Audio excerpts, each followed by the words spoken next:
gastroenterologist as well. So she has an extra year of training beyond most of us as far as gastroenterologists. Now she is an expert, as I said before, on nutrition, and we're going to be talking about detailed roles with regard to nutrition and inflammatory bowel diseases. So, Dr. Jara? Thank you.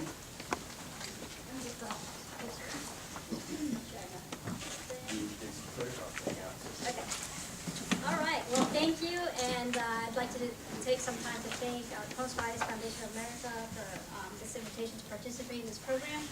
And Ray, congratulations for saying it properly, Jara.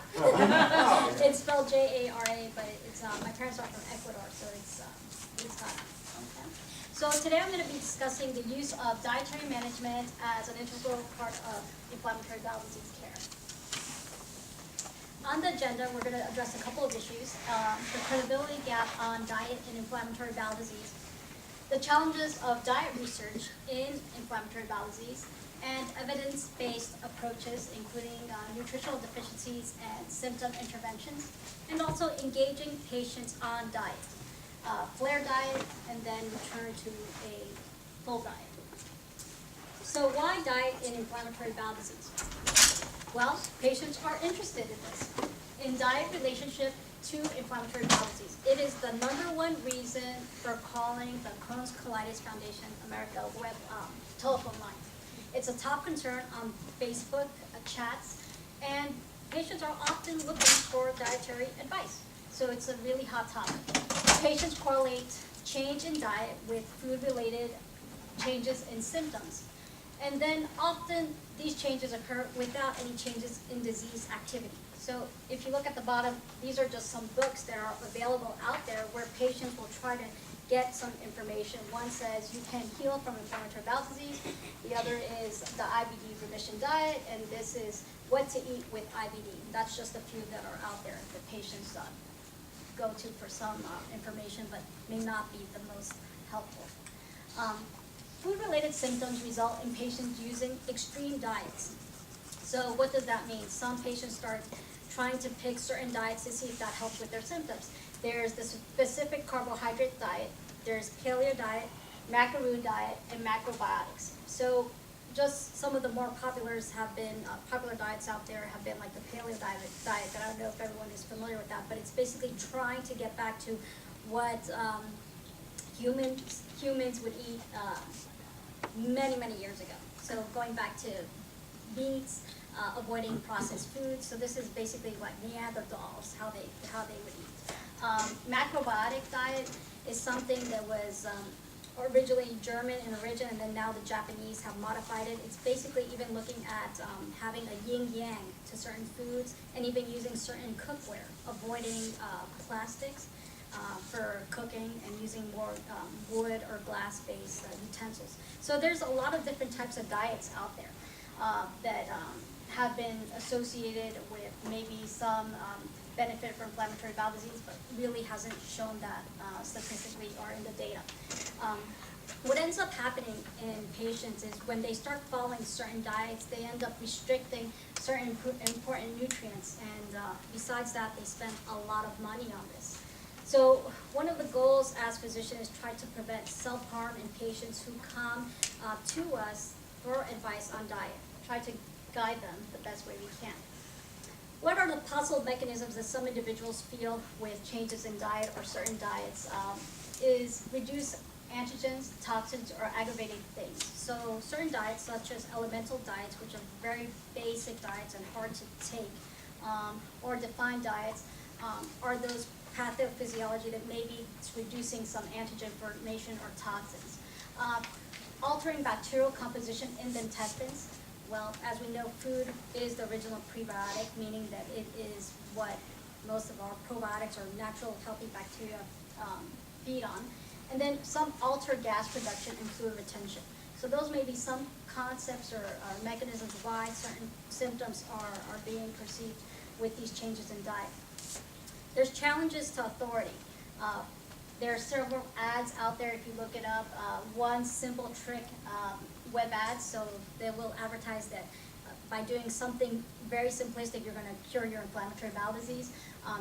They don't want you to know ads saying that the physicians or people in Western medicine do not want you to know about particular cures for inflammatory bowel disease. There's denigrating Western medicine. If you go to Peru and you end up drinking frog venom, you're gonna be cured. And then promising a cure, selling snake oil as a potential for a cure for inflammatory bowel disease. So there's a lot of advertisement and commercialism out there where they give the message that by doing this, you will cure your inflammatory bowel disease, and it makes a lot of money, but it's not necessarily safe or beneficial to the patient. So ingestion of sugars can cause distension, and this is below a graph showing abdominal imaging and the correlation with the water content in your small bowel after ingesting glucose and fructans and sugars, basically. So drinking liquids containing defined sugars can increase the water contents of your intestines. There's the credibility gap. You know, when some patients come to the physician, maybe they don't have the most, understanding physician, and you may be explaining about your symptoms, and here it says, "I'm so bloated and uncomfortable.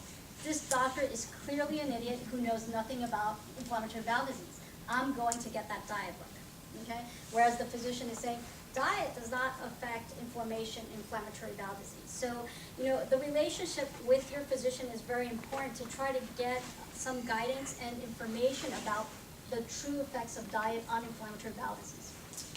So patients will come to the office and they will say, I've tried this macaroon diet. Okay, this is a diet based on macaroons with coconut. And I don't know if I had to look some of this up because I didn't know what it was. But in some, I guess, patient experiences, they did a macaroon diet, basically eating coconut macaroons, and what it did was slowing down their motility. So they would say, I have less diarrhea after doing the macaroon diet. It's a potential cure. And obviously we know that that is not a cure for inflammatory bowel disease, or should it be recommended. There's the specific carbohydrate diet. And this diet was initially proposed by Dr. Sidney Haas as a treatment for celiac disease. This going back to 1924. Actually, we later found out that gluten, is the cause for celiac disease. So it was totally debunked. But what happened later is that there was a mother who had a daughter with ulcerative colitis by the name of, her name was Elaine Gottschall, the mother, and she ended up modifying this specific carbohydrate diet and proposed that this was actually a cure for her daughter's ulcerative colitis, and then came out with the book, Breaking the Vicious Cycle. There's again the paleo diet. There's the fruitarian diet, which is basically a diet where 75% of your dietary intake is fruit-based. And then, of course, there's juicing. So there's a whole bunch of stuff out there that patients will get a hand on, and some individuals will follow these type of diets, but as we'll see, maybe not to the best results or being beneficial for them. So outcomes of credibility gap. Patients will seek alternative therapies and diet cures. This stems mainly because they feel they are not getting the information they want from their physician, or the results even, and maybe their inflammatory bowel disease is more aggressive, maybe they need some change in their actual medication, but they're feeling that they're not getting the answers or the results that they're seeking. Patients severely restrict diets and nutrition. When patients start doing that, they're starting to end up with some people malnourishment and vitamin deficiencies. Patients may stop effective anti-inflammatory therapies. They actually will spend more money on alternative vitamins or supplements rather than on medication that has shown to decrease inflammation in inflammatory bowel disease. So eventually it could be a cycle where they can't afford to pay for effective medications because now they're, paying for supplements and other things that have not had the data to support anti-inflammatory results. Seeking inflammatory bowel disease diet information on the internet. So if you look here, these are what patients are actually avoiding in their diet. And what some individuals will, if you look at the two, it says include percentage, avoid percentage.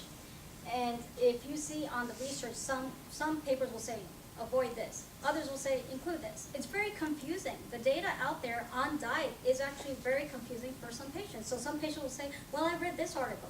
Then, I read another article. So if you look at that, all of these research are internally conflicting, meaning that there is not really good data to support certain things, such as regarding fruit, vegetables, red meat, whole grains, refined grains, dairy, and nuts.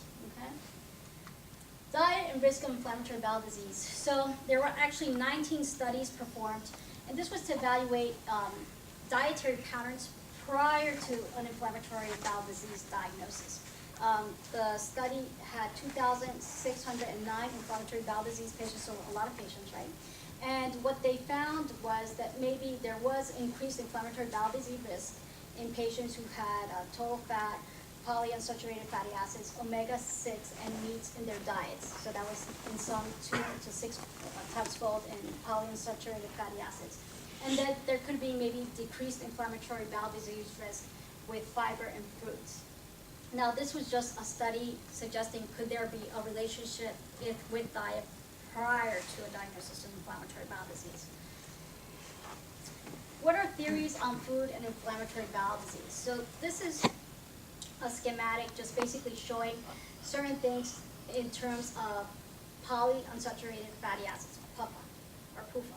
Okay, so omega-6 were considered to have maybe some increase in inflammation, whereas omega-3 were shown to have some decrease in inflammation. And these are just some theories behind certain basis for certain types of diets, if anything, to see if maybe increasing your omega-3, you would have maybe some decreased inflammation, but we'll later see that the data hasn't shown that as well. Food avoidance in inflammatory bowel disease. There is a high rate of food avoidance in inflammatory bowel disease patients. 89% of Crohn's disease patients were apparently avoiding some type of food. 84% of ulcerative colitis patients were also doing that. And at Cedars-Sinai, there were at least 40% that were avoiding at least 3 different types of foods. So people with inflammatory bowel disease will tend to restrict their diet on their own, Common to avoid dairy, gluten, vegetables, red meat, and poultry. That was something that was shown. And both Crohn's disease and ulcerative colitis tended to avoid nuts. There was exacerbation of symptoms, was the main reason individuals started to restrict their diet. They didn't want to get a flare-up or some symptom occurrence. This is basically showing dietary deficiencies in inflammatory bowel disease. So the percentage of Crohn's disease patients particularly who reached recommended daily dietary intake by nutrients. So if you compare Crohn's disease patients with controls, you see that they are much more deficient in nutrients. Okay, and that's because they may be avoiding certain things in their diet or following some of these specific carbohydrate diets, paleo diet. They're doing something to avoid certain things. Now, of course, there are individuals who have malabsorption depending on their inflammatory bowel disease. They've had a lot of surgery, small bowel. That they're going to be deficient because of surgery. But sometimes this is occurring just because of the diet itself. Go ahead. Is it all right to stop? Absolutely, I have yes. questions Yes. after that. Have they done studies as to the absorption of those, like calcium, selenium, any of them? In other words, is it not what they're eating, but how their body is absorbing? So, exactly. Yeah. It actually does depend. This is going by mostly dietary, not necessarily by types of surgery. Because, as you know, with Crohn's disease, you can have very mild cases to very severe cases. And someone who's had severe small bowel disease has undergone small bowel resection surgery, no matter how much they're going to get in their diet, they're still going to be deficient in certain nutrients because they just can't absorb it, right? Yeah. So, but this is basically in terms of actual dietary intake, not related to only those patients. Mm-hmm. So your disease pathology and of course surgeries will affect your Well, I was thinking deficiency. before surgery. I mean, because some of it could be autoimmune related my question really had to do with the in other words, even though they maybe haven't been operated on, but they're still having symptoms. Right. And they're, you know, Rapid they're transit. avoiding, Right. you know, Well, calcium. remember with, But the absorption even if they don't requirement. have surgery, if they have active inflammatory bowel Yeah. disease, that's gonna impede actual absorption of certain nutrients. But I think what they wanna, the take-home message of this is that this may be even in individuals who are even in remission. So patients who, let's say their inflammatory bowel disease is well under control, patients will still restrict their diet to the point that they are gonna avoid certain foods, and they're gonna suffer from vitamin deficiencies. So yes, of course, if you're inflamed, your absorption is impaired. If you had surgeries, your absorption is impaired. But this is basically comparing for individuals who are going just in terms of dietary. They are restricting themselves from certain nutrients. So malnutrition in inflammatory bowel disease. So 7% of hospitalized inflammatory bowel disease patients meet criteria for severe protein calorie malnutrition. It's associated with a 3.5-fold increase in mortality, and it's associated with double length of stay and more than twice hospital charges. Okay, so these individuals obviously are very sick, if they're hospitalized for inflammatory bowel disease, and what we do see is that sometimes when they're getting hospitalized, everybody's focused on the medical management, and nutrition is an oversight, where it should be from day one that we need to be thinking, how are we gonna have this person with their nutrition and address that. Inflammatory bowel disease patients in clinical remission versus control. So this is once again saying in clinical remission, so the person is doing well. We still see that there's decreased body cell mass versus controls. There's decreased hand grip strength versus control. And the effects were larger in patients with elevated C-reactive protein. So going back to when even inflammatory bowel disease patients are doing okay, they are still lacking in nutrients, and they're having some vitamin deficiencies. So what is the data? There was a Medline search, and they used nutrition and randomized controls trial for ulcerative colitis and Crohn's disease. 99 publications were studied. Only 11 were actually randomized trials, and the positive data was 0. So this is a key slide, because this is what this whole talk is about. There is not much data out there to push for one certain diet, okay, or at least has not been substantiated. And we'll go why it's so hard to be data on food and diet. So how good or bad is the data? So there is that elemental diet, peptamen versus steroids in Crohn's disease. The number was low, it was 22. And there was 2 weeks of treatment on this elemental diet. There was no placebo control, right? So there could be some possible benefit on the inflammation, the ESR, but not clinically meaningful. So it was a poor study. Just look at the data looking at it, 22 and no placebo control. Then there was another study comparing for prebiotics using fructooligosaccharides. The number was bigger, it was 103 patients, placebo controlled, and yet no benefit. There was actually a 26% dropout rate in the fructooligosaccharides arm versus 8% placebo arm due to increased bloating.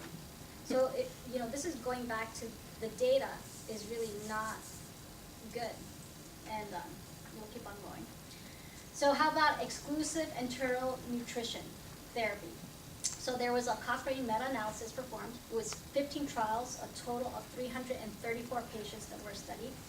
And this was for enteral nutrition therapy for Crohn's disease, was 3 times less effective than steroids. So they're comparing this to proven therapy to decrease inflammation and inflammatory bowel disease.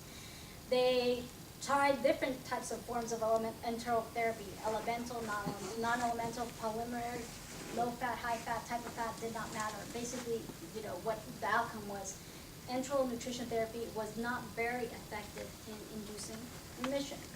It was very rare to have objective endoscopic evidence and very poor adherence. An elemental diet, just so you know, is disgusting. And I know this because I had my first son on an elemental diet when he was born. I don't know what Elemental is basically just amino acids. Like, it's the simplest of the simplest. It's your basic protein structure, fatty chemical structure. So it's not food. You don't chew it. And so I tried this elemental diet and it was gross. So to have someone on this for a period of 2 weeks, I saw some studies were as long as 6 weeks. I mean, it's a lot to ask. That's not easy to take. Okay, so some patients will say, I know pediatricians who use elemental enteral nutrition. So there are 0 prospective randomized controlled trials with mucosal healing endpoints for this. And that's one of the key things, right? When we see studies for inflammatory bowel disease, we know that it's sometimes difficult to go by what patients say. You know, patients have had these diseases for many years. They're used to having certain bowel movements, used to having some pain, some discomfort. So when you go by their symptoms, it's very hard to substantiate that, you know, if they're actually having healing in their inflammatory bowel. So when they're saying endoscopic, it's when they're going in with the actual scope and documenting healing of the mucosa, okay? In contrast, anti-tumor necrosis factors, anti-TNFs, have proven in adults and children with multiple large randomized clinical trials with clear evidence of mucosal healing. So there is evidence base for these therapies versus the enteral nutrition. And that's the key thing. We're trying to give information that has data to support it. Okay? So there are some things that they say, but growth, Crohn's disease, hasn't been there. The studies, once again, not randomized, not blinded, but some healing in 34. There are some studies not randomized, not blinded, but it probably improves microbiota. It actually is less fibrous. So there's a lot of things here that when you read about it, you know, there's just not much to support it. Okay. A proper Crohn's disease randomized controlled trial with objective endpoints is needed. That's what is needed in a study, right? You want to get a clear endpoint and you want to do a proper study. So anti-tumor necrosis factor is the standard of care, and can enteral nutrition beat this odds ratio or add to it? It needs to be determined. If there's a way to set up a study that is of good quality, then that would be worth doing, right? But like I said earlier, elemental diets are very hard for individuals. So to set up a study like this would be difficult, okay? So why is diet research in inflammatory bowel disease so hard? So we need randomized controlled trials with adequately large sample size, right? We require blinding, okay? You need a convincing placebo or a sham diet, okay? And you need to have identical to the intervention diet in every way except the intervention, including texture and taste. So whatever you're presenting to the patient, if you're going to do a study, you know, you really have to do a lot of thinking and use a lot of resources to actually create a diet where the person would not know the difference, right? So this is difficult and expensive. For a full diet, you have to replace all food all patients would eat, including snacks for the length of the study. It is really expensive. You know, patients cannot cheat, you know. They can't sample outside food, you know, outside of the study. And you have to provide some interesting, tasty variety of food. So once again, expense is a huge issue, right? So that's why diet research is very difficult. For supplements, if you're trying to use a supplement, you have to assume the supplement will be so powerful that it will overwhelm any effects of any other food the patient's on. You know, people eat very diverse diets. You know, potentially a lot of noise or effects in the study if a larger sample size is needed. And then the sham supplement must be matched convincing. So once again, this is, as you can tell, this would be very difficult to do if you want to do a study. So once again, too, it's hard to patent food. The exception is this cake in Austria, which is, you know, I looked it up. It apparently was a chocolate torte in Austria that was trademarked. Other than that, you know, most foods are difficult to trademark. So really, you're not going to get money from that, right? And why, you know, some people get involved in research for the potential benefit of getting some money from that. So no one makes a profit if you can't protect your ideas. No incentive to develop true evidence-based FDA-approved nutritional therapy. So if there's not incentive for maybe money or something, you know, who's gonna go and develop that type of research? Then there's the nutraceutical backdoor. So I'm sure everybody recognizes Dr. Oz, right? Congress has undermined the intent of the Pure Food and Drug Act. So there's unfounded medical claims about nutraceuticals or supplements or medical foods, okay? And they're promoted by paid celebrities like Dr. Oz. There's no evidence-based or rigorous research needed. It's not peer-reviewed, and it's not FDA approved. So what happens is the incentives for these supplements or medical foods is because they are appealing to the public, especially if someone like Dr. Oz is advertising and recommending that. So that's where they rake in the profits without any evidence, right? So what to do? Basically, when you as the patient come to the physician, you both need to discuss this issue of diet and your questions and concerns about it. You know, so patients have to be engaged with their physician. And the differentiation between symptoms and control of inflammation needs to be established. You want to encourage them to control their symptoms, right, with diet, but also control inflammation. So it's not to disregard diet at all. It's just making sure that there's a comprehensive evaluation in terms of medical management for the inflammatory bowel disease, and not pawn everything on a diet or diet supplement, you know, and discuss what we would recommend or what we wouldn't recommend. So what you can and can't recommend. Okay. So this is going back to that previous slide about fish oil, okay, omega-3. And there was a study that was performed, and this was with the EPIC 1 and EPIC 2, and as you can tell, people who are on omega-3, which is the blue, and placebo showed no significant difference in terms of inflammation. So that actually has been debunked as potential anti-inflammatory for Crohn's disease or inflammatory bowel disease. So it's something that we would not necessarily recommend for someone with inflammatory bowel disease. Now that has nothing to do with cardiac disease, you know, because you hear, you know, omega-3 for heart disease. But the data so far for inflammatory bowel disease does not recommend omega-3. Okay? What we have evidence for is, of course, addressing nutritional deficiencies. Remember that slide before where we saw Crohn's disease patients being deficient in certain nutrients. So we want to make sure that when you come to the office, you're getting checked for that. Check for iron, vitamin D, B12 deficiency, and if you are, then have it appropriately replaced.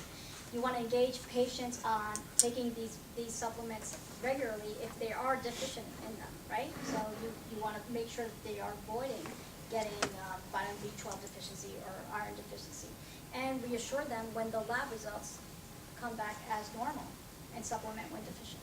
So, supplements you can recommend. So folic acid in patients particularly on methotrexate and sulfasalazine. If you're female and potentially have the capacity to get pregnant, then you know folate is very important because it's going to reduce spina bifida in future children. And then of course calories. Make sure you're meeting your protein and caloric needs. Remember we have talked about patients who are hospitalized about being protein malnourished, but also those individuals who are in clinical remission still having decreased hand grip strength. So if that's hard to do with regular food, then that's when maybe considering some liquid supplement, as long as keeping the costs down. You know, if you go to Whole Foods or certain other stores where they, you know, you can end up paying quite a bit of money, you just want to be able to buy things with a certain reason behind that. So, you know, you want to make sure that you're getting it for the calories and proteins. Anything else, no evidence. Okay. So we have paltry evidence for. There was something about the low FODMAP diet, okay, and on inflammatory bowel disease symptoms by Geary. 52 Crohn's disease patients, 20 ulcerative colitis patients were enrolled in the study. There were no controls, no randomization, and it was a retrospective recall assessment of symptoms. So they called the patient back and asked them how they were doing. Roughly 50% of the individuals enrolled responded, okay?